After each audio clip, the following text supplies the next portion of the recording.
Hi aunty. Hi Nartana. Mom, ಡ್ಯಾಡಿಲಿ? ಪುಷ್ಪಕ್ ಡ್ಯಾಡ್ಗೇನೋ ಕೆಲ್ಸ ಇದೆ ಅಂತ ಮಧ್ಯದಲ್ಲೇ ಇಳ್ಬಿಟ್ಟು ಹೋದ್ರು. ನೀನೇನೋ ಕಾಲ್ ಮಾಡ್ಬೇಕಂತೆ ಅವ್ರಿಗೆ ಅರ್ಜೆಂಟ್ ಆಗಿ. ಓಕೆ. ಮೀಟಿಂಗ್ ಎಲ್ಲ ಹೇಗಾಯ್ತು Pushpak? All is well, no problem dad.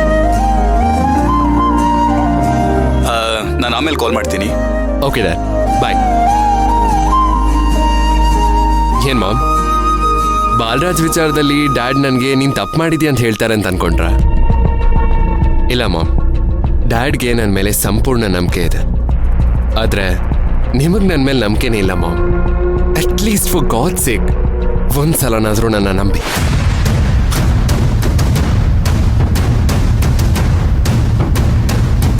Aunty, ನಾನು ನಿಮ್ ಬಗ್ಗೆ ತಪ್ಪಾಗಿ ಏನು ಮಾತಾಡ್ಲಿಲ್ಲ.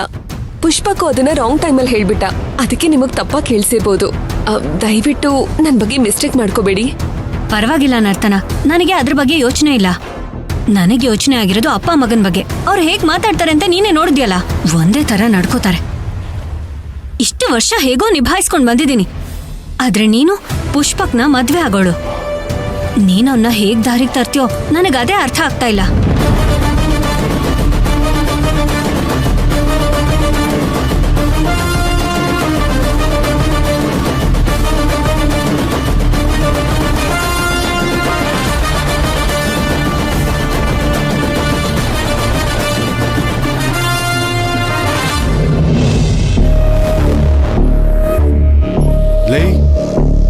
ಎಮರ್ಜೆನ್ಸಿ ಅಂತ ಧ್ರುವ ಮೊಬೈಲ್ ಕೊಟ್ರೆ ಕೆಲಸ ಬಿಟ್ಬಿಟ್ಟು ಮೊಬೈಲ್ ನೋಡ್ಕೊಂಡು ಏನೋ ಮಾಡ್ತಾ ಇದ್ಯಾ? ಏನೋ ನೋಡ್ತಾ ಇದ್ಯಾ? ಅಣ್ಣ ಬೈಕಣ ನೋಡಿಲಿ ಎಷ್ಟು ಚೆನ್ನಾಗಿದೆ ಅಲ್ವಾ? ಇದನ್ನ ಓಡಿಸಿದ್ರೆ ಹೆಂಗಿರುತ್ತೆ? ನೀವು ತಗೋತೀರಾ ಅಣ್ಣ? ಇಟ್ಕೋ, ಇರೋ ಹಳೆ ಬೈಕ್ಗೆ ಪೆಟ್ರೋಲ್ ಲಕ್ಷಕ್ಕೆ ಒದ್ದಾಡ್ತಾ ಇದ್ದೀನಿ. ಇವನಿಗೆ ಬುಲೆಟ್ ಬೇರೆ ತಗೋಬೇಕಂತೆ ನಾನು. ಯಾಕಣ ನಾನು ತಗೊಳಕ್ಕಾಗಲ್ವಾ? ಹಿಂಗೆ ಮೊಬೈಲ್ ನೋಡ್ಕೊಂಡೇ ನಿಂತಿದ್ರೆ ಬುಲೆಟ್ ಅಲ್ಲ, ತಳ್ಳೋ ಸೈಕಲ್ನು ನೀನ್ ತಗೊಳೋದಕ್ಕಾಗಲ್ಲ. ಮೊಬೈಲ್ ಎತ್ತಿಟ್ಟು ಫಸ್ಟ್ ಹೋಗಿ ಕೆಲಸ ನೋಡು, ಹೋಗು.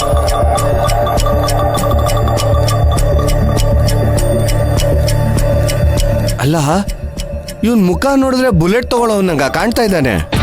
ಅಯ್ಯಯ್ಯೋ, ಇವರೆಲ್ಲ ಬುಲೆಟ್ ತಗೊಂಡ್ಬಿಟ್ರೆ ನಾನ್ ನನ್ನ ಹೆಂಡತಿನ ಸಮಾಧಾನ ಮಾಡ್ಬೇಕಾಗತ್ತೆ. ನೀನಿನ್ನ ಬುಲೆಟ್ ತಗೊಂಡಿಲ್ಲ, ಬುಲೆಟ್ ತಗೋ ಬುಲೆಟ್ ತಗೋ ಬುಲೆಟ್ ತಗೋ ಅಂತ ನನಗೆ ಟಾರ್ಚರ್ ಮಾಡ್ತಾಳ ಅವಳು. ಕೆಲಸ ಮಾಡೋದ್ ಬಿಟ್ಟು ಮೊಬೈಲ್ ನೋಡ್ತಾ ನಿಂತಿದ್ದಾನೆ. ಏ ರಮೇಶ, ಇಷ್ಟೊತ್ತವರೆಗೂ ಎಲ್ಲಿ ಹೋಗಿದ್ದೋ? ಯಾವ್ದೋ ಅರ್ಜೆಂಟ್ ಕಾಲ್ ಇತ್ತು ಕಣ. ಹೌದಾ, ಸರಿ ಕೆಲಸ ಮಾಡು. ನೀನ್ ಬುಲೆಟ್ ಓಡಿಸಿದ್ಯೇನೋ? ಬುಲೆಟಾ? ಹಾ. ಲೋ ಮಚ್ಚ, ಊರಲ್ಲಿ ನಮ್ಮ ಮಾವನ ಹತ್ರ ಒಂದ್ ಬುಲೆಟ್ ಇತ್ತು. ಆದ್ರೆ ಅದ್ ಯಾರಿಗೂ ಕೊಡ್ತಿರ್ಲಿಲ್ಲ. ಅವ್ರ ಮನೆ ಮುಂದೆ ಸ್ಟ್ಯಾಂಡ್ ಹಾಕಿದಾಗ ಅದ್ರ ಮೇಲೆ ಕುತ್ಕೊಂಡ್ ನಾನು ಫೀಲ್ ಮಾಡ್ತಿದ್ದೆ. ನೀನು ತಗೋಬೇಕಿತ್ತು ತಾನೇ? ತಮಾಷೆ ಮಾಡ್ತಿದ್ಯಾ? ಬುಲೆಟ್ ತಗೊಳಕ್ಕಾಗುತ್ತಾ? ಎಷ್ಟಿರ್ಬೋದು ಬುಲೆಟ್ಗೆ? ಮಿನಿಮಮ್ 1.5 2 ಲಕ್ಷ ಆಗ್ಬೋದು. ಅಷ್ಟೇ ತಾನೇ? ತಗೊಂಡ್ರೆ ಆಯ್ತಪ್ಪ. ಒಂದೇ ಸಲ ದುಡ್ಡು ಕಟ್ಟಿಲ್ಲ ಅಂದ್ರೆ ಏನಂತೆ? ತಿಂಗ್ಳಿ EMI ಅಲ್ಲಿ ತಗೊಳ್ಳೋಣ. ತಿಂಗಳ ಎಷ್ಟು EMI ಕಟ್ಬೇಕು ಅಂತ ಯೋಚನೆ ಮಾಡಿದ್ಯಾ? ಅದೆಲ್ಲ ನಮ್ ಕೈಯಲ್ಲಿ ಆಗಲ್ಲ ಬಿಡು. ಅಲ್ಲ ಕಣೋ, ತಗೋಬೇಕು ಅಂದ ತಕ್ಷಣ ತಗೋಬಿಡಕ್ಕಾಗುತ್ತಾ? ಆಗತ್ತೆ, ತಗೋಬೇಕು ಅಂದ್ರೆ ಹಾಗೆ ಆಗತ್ತೆ. ಯಾವ್ದೋ ಸಿನಿಮಾ ನೋಡ್ಕೊಂಡು ಡೈಲಾಗ್ ಹೇಳ್ದಂಗಲ್ಲ. ತಿಂಗಳ ಎಷ್ಟು ಕಟ್ಬೇಕು ಗೊತ್ತಾ EMI? ಎಷ್ಟ್ ಸಾವಿರ ಆದ್ರೆ ಏನು, ತಗೋಬೇಕು ಅಂತ ಮನ್ಸ್ ಮಾಡಿದ್ಮೇಲೆ ತಗೋಬೇಕಪ್ಪ. ಅಯ್ಯೋ ಏನೋ ಬಿಡಪ್ಪ, ನಂಗೆ ಅನ್ಸಿದ್ ನಾ ಹೇಳ್ದೆ. ಇದ್ರ ಮೇಲೆ ನಿನ್ನಿಷ್ಟ. ಆದ್ರೆ ನೀ ಬುಲೆಟ್ ತಗೊಂಡಾಗ ನಂಗೂ 1 ರೌಂಡ್ ಕೊಡೋ. 1 ರೌಂಡ್ ಅಲ್ಲ, 10 ರೌಂಡ್ ಓಡಿಸು. ನಾನು ಮೊದ್ಲು ಹೋಗಿ ಬುಲೆಟ್ ಬುಕ್ ಮಾಡಿ ಬರ್ತೀನಿ.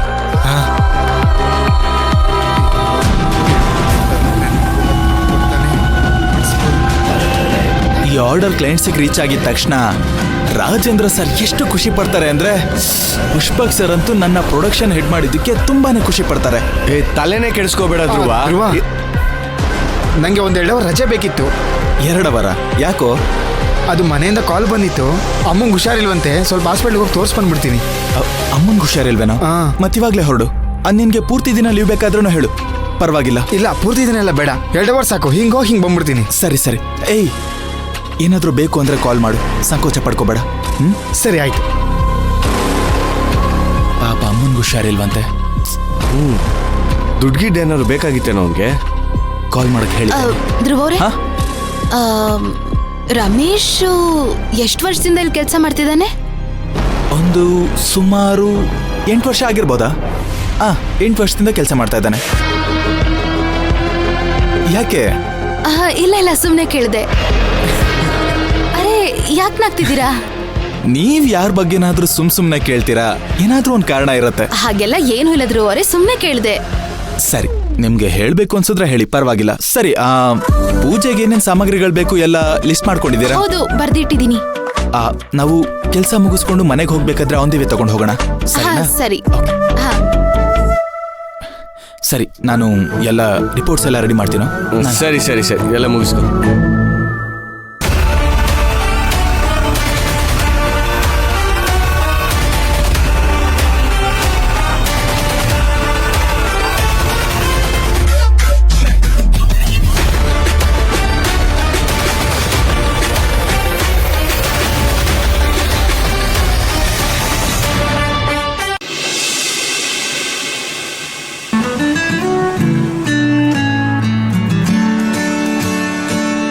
ಅಯ್ಯೋ ಅತ್ತೆ, ನೀವ್ಯಾಕೆ ಕೆಲಸ ಎಲ್ಲ ಮಾಡ್ತಿದ್ದೀರಾ? ಕೊಡಿ, ನಾನು ಮಾಡ್ತೀನಿ. ಬೇಡಮ್ಮ, ಅಮ್ಮಯ್ಯ ನಮ್ಮ ಮನೆಗೆ ಬಂದ್ಮೇಲೆ ಎಲ್ಲ ಎರಡೆರಡು ಕೆಲಸ ಆಗಿದೆ, ಅದಕ್ಕೆ ನಾನೇ ಮಾಡ್ತಾ ಇದ್ದೀನಿ. ಹೌದಾ, ಸರಿ ಮಾಡಿ. ಅತ್ತೆ, ನೀವ್ ಕೆಲಸ ಅಂದಾಗ ನೆನಪಾಯ್ತು, ಅಡ್ಗೆ ಮಾಡೋದಕ್ಕೆ ಮನೆಯಲ್ಲಿ ಒಂದು ತರಕಾರಿನೂ ಇಲ್ಲ. ಆಮೇಲೆ ಸಂಜೆ ಚಟ್ನಿ ಮಾಡೋದಕ್ಕೆ ತೆಂಗಿನಕಾಯಿಯೂ ಇಲ್ಲ ಅತ್ತೆ. ಈಗ ತಾನೇ ನೋಡ್ದೆ ತುಳಸಿ, ಫ್ರಿಡ್ಜಲ್ಲಿ ಎಲ್ಲ ಇದೆ. ಅಯ್ಯೋ ಅತ್ತೆ, ಅದ್ಯಾವ್ದು ನಮ್ ತರಕಾರಿ ಅಲ್ಲ, ಅಮ್ಮಯ್ಯನ ತಂದಿಟ್ಟಿರೋ ತರಕಾರಿ. ಇವಾಗ ಹೇಳ್ತಾ ಇದೆಯಲ್ಲ ತುಳಸಿ, ಮೊದ್ಲೇ ಯಾಕೆ ಹೇಳಿಲ್ಲ ನನ್ಗೆ? ಅತ್ತೆ, ನನ್ನ ಹತ್ರ ಒಂದು ಐಡಿಯಾ ಇದೆ. ಅವ್ರು ಹೆಂಗಿದ್ರು ಮನೆಗ್ ಬರೋದ್ ತಡ ಆಗತ್ತೆ. ಅಷ್ಟ್ರಲ್ಲಿ ಫ್ರಿಡ್ಜ್ ಅಲ್ಲಿರೋ ತರಕಾರಿನ ನಾವೇ ಉಪಯೋಗಿಸ್ಕೊಂಡು ಅಡ್ಗೆ ಮಾಡಿದ್ರಾಯ್ತು. ಬೇಡಮ್ಮ, ಉಪವಾಸ ಇದ್ರೂ ಪರವಾಗಿಲ್ಲ, ಅವಳು ತಂದಿರೋ ತರಕಾರಿಲಿ ನಾವ್ ಅಡ್ಗೆ ಮಾಡ್ಕೊಂಡು ಊಟ ಮಾಡೋದ್ ಬೇಡ. ಅತ್ತೆ, ತರಕಾರಿಯನ್ನ ಅವಳು ತಂದಿಟ್ಟಿದ್ದಾಳ? ಅದೆಲ್ಲ ಧ್ರುವ ಮಾವ ತಂದಿರೋ ತರಕಾರಿ. ಅದನ್ನ ಉಪಯೋಗಿಸ್ಕೊಳ್ಳೋದಕ್ಕೆ ನಾವ್ ಯಾರನ್ನ ಯಾಕೆ ಕೇಳ್ಬೇಕು ಹೇಳಿ? ಹೇಗಿದ್ರು ನಮ್ಗೆ ಮನೆಯಲ್ಲಿ ಅದಕ್ಕೆ ಅಧಿಕಾರ ಇದೆ ಅಲ್ವಾ? ಅವ್ನ್ ನನ್ ಮಗನಾಗ್ ತಂದಿದ್ರೆ ನಾನ್ ಬಳಸ್ತಾ ಇದ್ದೆ. ಮೈನನ್ ಗಂಡನಾಗ್ ತಂದಿದ್ದಾನೆ, ಅದಕ್ಕೆ ಅದನ್ನೆಲ್ಲ ಬಳಸೋಕ್ ನನ್ಗಿಷ್ಟ ಇಲ್ಲ. ಹೌದಾ? ಆದ್ರೆ ಇವಾಗ ಏನ್ ಮಾಡೋದತ್ತೆ? ಬೆಳಗ್ಗೆಯಿಂದ ನಾನು ಎಷ್ಟು ಕೆಲಸ ಮಾಡಿದೀನಿ, ತುಂಬಾ ಸುಸ್ತಾಗ್ಬಿಟ್ಟಿದೀನಿ, ಕಾಲ್ ಬೇರೆ ತುಂಬಾ ನೋಯ್ತಿದೆ. ದೀಪ ಎಲ್ಲ ಸೇರ್ಕೊಂಡ್ತಾನೆ ಈ ಕೆಲಸ ಮಾಡ್ತಿರೋದು. ಒಂದ್ ಕೆಲಸ ಮಾಡಿ, ನೀವು ದೀಪನ ಕರೆದು ಅವಳ ತರಕಾರಿ ತರೋದು ಕಳ್ಸಿ. ಸರಿ ಇರು, ನಾನು ಅವಳಿಗೆ ಹೇಳ್ತೀನಿ. ಹಾ. ದೀಪಾ, ದೀಪಾ, ಏನಮ್ಮ? ಮಾರ್ಕೆಟ್ಗೆ ಹೋಗಿ ಸ್ವಲ್ಪ ತರಕಾರಿ ತಗೊಂಡ್ ಬಾ. ಏನು, ನಾನ್ ಮಾರ್ಕೆಟ್ಗೆ ಹೋಗ್ಬೇಕಾ?